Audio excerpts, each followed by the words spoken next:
Assalamualaikum warahmatullahi wabarakatuh. Alhamdulillahirabbil alamin wassalatu wassalamu ala sayyidina Muhammadin wa ala alihi washabihi ajma'in amma ba'du. Sahabat-sahabat channel Mas Wahyu dimanapun berada, saya ucapkan salam hormat, salam takdim, salam NKRI, dan juga saya ucapkan terima kasih yang sebesar-besarnya buat para subscriber yang ada di seluruh Indonesia, mulai dari Sabang sampai Merauke, dan juga para subscriber yang ada di luar negeri. Saya tidak bisa menyebutkan nama satu persatu dari kalian, namun saya tidak mengurangi rasa hormat saya kepada kalian semua dan juga rasa terima kasih saya terhadap kalian semua. Mudah-mudahan Allah Subhanahu wa taala memberikan balasan yang terbaik buat kalian semua. Amin amin ya rabbal alamin. Dalam kesempatan ini saudara-saudaraku, saya ingin menyimak sebuah video yang ini berasal dari masyarakat Karawang ya. Kita langsung pada channelnya.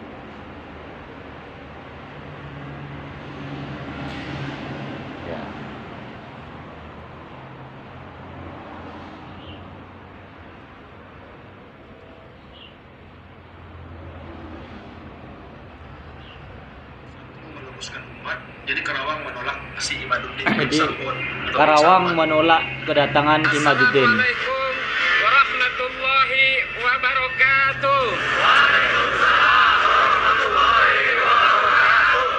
Bismillahirrahmanirrahim. Kami Muhibin Karawang menolak hadirnya Imaduddin Al-Bantani di Karawang dengan alasan satu, kehadiran saudara Imad hanya memprovokasi umat, menyebarkan kalimat-kalimat kebencian dan permusuhan terhadap sesama muslim. Dua, umat Islam Karawang hari ini damai dan rukun, selama ini menikmati suasana harmonis dan kondusif. Kami tidak ingin suasana yang baik ini menjadi terganggu. Tiga, pernyataan Imaduddin telah memicu pengikutnya untuk mencaci maki para habaib dan para muhibin. Kami para muhibin disebut mukibin, mukibul, jomes, yaman, dan lain-lain. Apa salah kami terhadap kalian? Apa dosa kami terhadap mencintai para habaib yang merupakan guru-guru kami, sehingga kalian merasa berhak untuk mencaci maki kami? Pak, kami tidak mempermasalahkan kalian tidak percaya dengan nasab Pak Alawi. Jangankan tidak percaya terhadap Pak Alawi, orang yang tidak percaya terhadap Allah kami dan Rasul kami pun tetap kami hormati, selama tetap saling menghargai dan menghormati keyakinan masing-masing. Demikian pernyataan sikap ini kami sampaikan. Selama Imad mencaci maki para guru-guru kami, menghina ulama-ulama kami, maka sikap kami tegas dan jelas. Tolak Imad, tolak pemecah belah umat. Mantap ya. Nah, jadi ini informasi yang saya dapatkan dari Karawang, bahwa masyarakat Karawang itu menolak kedatangannya Imad. Masyarakat Karawang tidak mau Imad ini berceramah kemudian memberikan provokasi di daerah Karawang. Nah, saya tidak akan mengomentari lebih dalam masalah ini, biar kalian sendiri yang menilai. Kenapa kok sampai Imad ini, Imaduddin Al-Bantani, ditolak di mana-mana? Di Surabaya ditolak, di Malang ditolak, di Gresik ditolak, kemudian di Karawang ditolak, di Madura ditolak. Nah, ini kan kalian sendiri yang menilai. Mungkin para pengikutnya Imaduddin Al-Bantani ini akan memberikan sebuah komentar bahwa yang melakukan penolakan ini adalah orang-orang Jongus Yaman, mukibin para habaib, budak-budak Yaman, orang-orang yang terdoktrin dan lain sebagainya. Mungkin itu yang akan kalian lontarkan nanti. Akan tetapi saudaraku, saya sangat setuju dengan apa yang dilakukan oleh masyarakat Karawang, bahwa di dalam masyarakat, terutama di Madura, ini sudah sangat kondusif. Di Madura sendiri sudah tidak ada masalah di dalam menyikapi pro dan kontra terhadap nasab para habaib. Bahkan kemarin kedatangan Al-Habib Rizik Hussein bin Syihab di Madura itu disambut dengan meriah, disambut dengan sangat luar biasa sekali oleh masyarakat Madura. Demikian pula perlakuan kami terhadap ulama-ulama yang tidak pro terhadap para habaib, kami sangat menghormati. Kami sangat menghormati perbedaan itu, sehingga jangan sampai nantinya kedatangan Kiai Haji Imaduddin Al-Bantani ke Madura itu bahkan menimbulkan gesekan-gesekan di dalam masyarakat Madura, bahkan terjadi pertumpahan darah. Sebab kalau di Madura ini sangat sensitif sekali ketika ada suatu permasalahan yang menyangkut ulama-ulamanya atau kiai-kiainya atau guru-guru ngajinya, maka yang dipertaruhkan adalah jiwa dan raga daripada kami.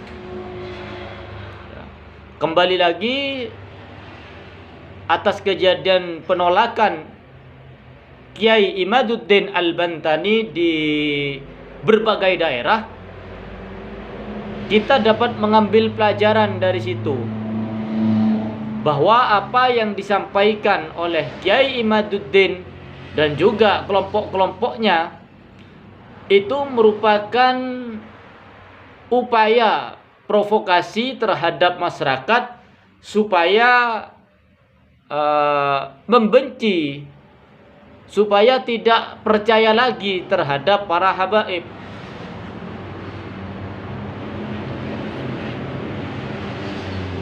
Padahal kalau kita lihat kiai-kiai sepuh, khususnya ulama Bangkalan, saya melihat Lora Ismail Al-Ashol, juga Lora Ismail Al-Khalili, ataupun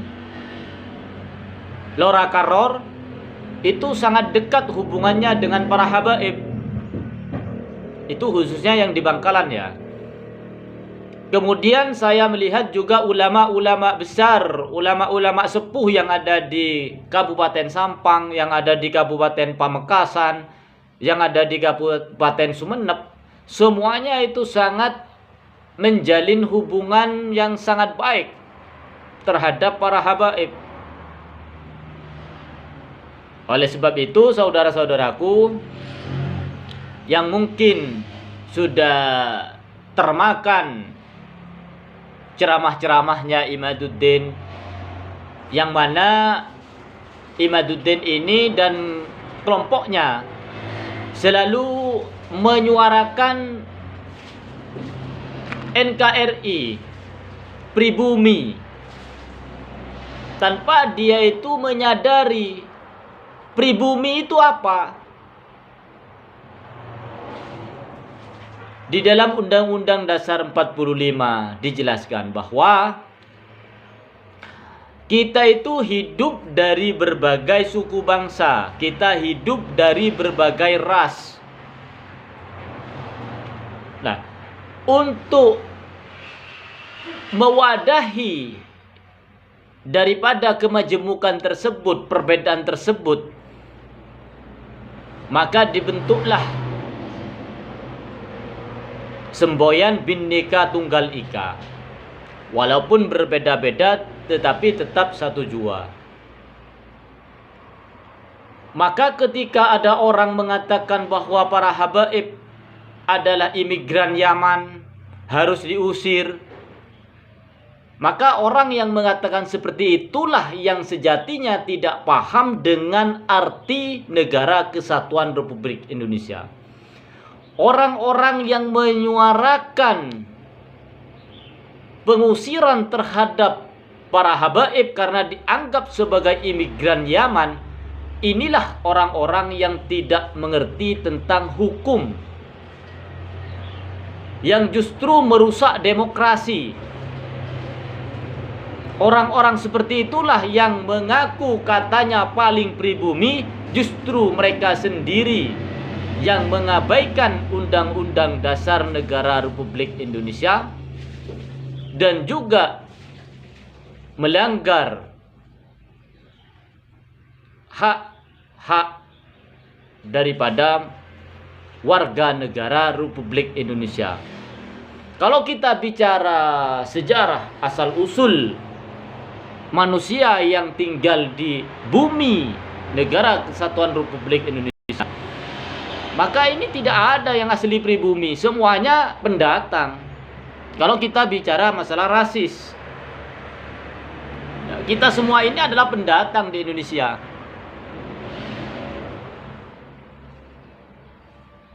Ada yang dari Asia Tenggara, ada yang dari Asia Timur, ada yang dari Asia Selatan,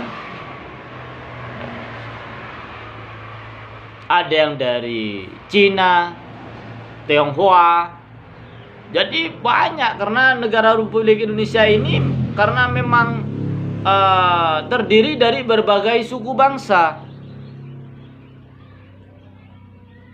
Maka ketika Anda berbicara rasis, tapi di satu sisi Anda berbicara soal NKRI, soal apa itu namanya, pribumi, maka di situ Anda sendirilah yang tidak menghargai Negara Kesatuan Republik Indonesia.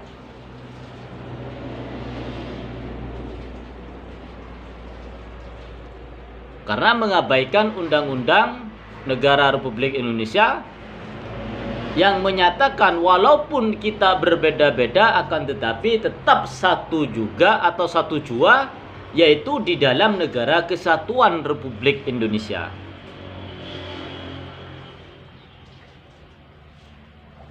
Jadi saya tidak akan berbicara masalah dalil nasabnya,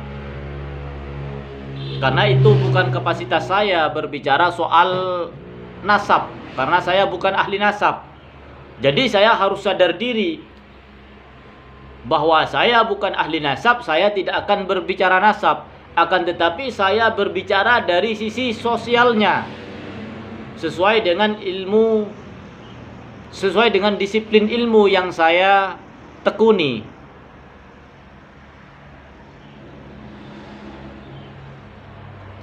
Jadi kalian jangan dungu-dungu amat, merasa NKRI, merasa pribumi, kemudian mengatakan bahwa para habaib itu adalah imigran Yaman. Secara tidak sadar Anda itu menunjukkan bahwa Anda tidak paham sejarah, menunjukkan bahwa Anda itu tidak paham hukum di dalam Negara Kesatuan Republik Indonesia, dan secara demokratis Anda tidak paham tentang demokrasi.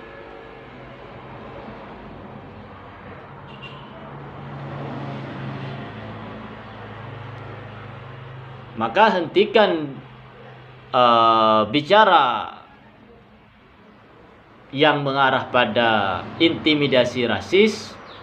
Kita semuanya yang ada di sini, baik yang dari Tionghoa, yang dari Arab, yang dari mungkin ada suku-suku bangsa lainnya, Melayu ataupun bangsa lainnya, maka kita hargai semuanya itu sebagai kekayaan daripada kemajemukan Negara Kesatuan Republik Indonesia.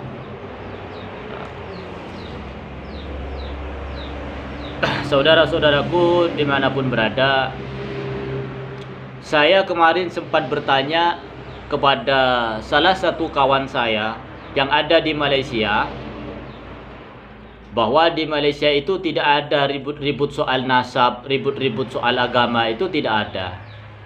Karena di Malaysia itu semua urusan dipegang oleh kerajaan, dipegang oleh negara.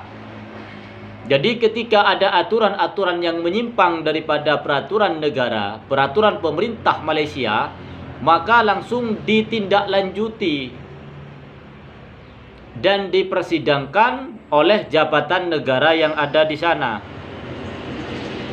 Beda dengan Indonesia. Indonesia ini terlalu jelimet di dalam menghadapi sebuah permasalahan karena Indonesia adalah negara demokrasi yang menyatakan bahwa setiap manusia, tiap-tiap orang bebas menyampaikan pendapatnya di muka umum, sehingga semuanya bersuara.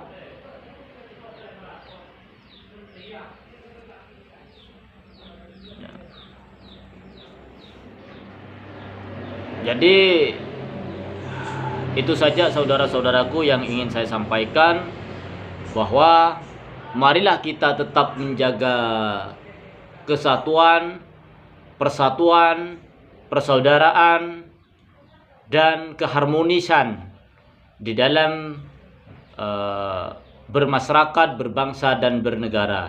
Hilangkan rasa egoisme, hilangkan rasa rasisme, chauvinisme, provinsialisme, akan tetapi kita tancapkan di hati kita rasa nasionalisme sebagai warga negara Indonesia yang terbalut dalam Negara Kesatuan Republik Indonesia, NKRI harga mati. Demikian, salam seduluran, salam setretenan, salam sitongdara. Saya Mas Wahyu Madura mengucapkan selamat Hari Kemerdekaan Republik Indonesia 17 Agustus 2024. Wabillahi taufiq wal hidayah. Wassalamualaikum warahmatullahi wabarakatuh. Merdeka!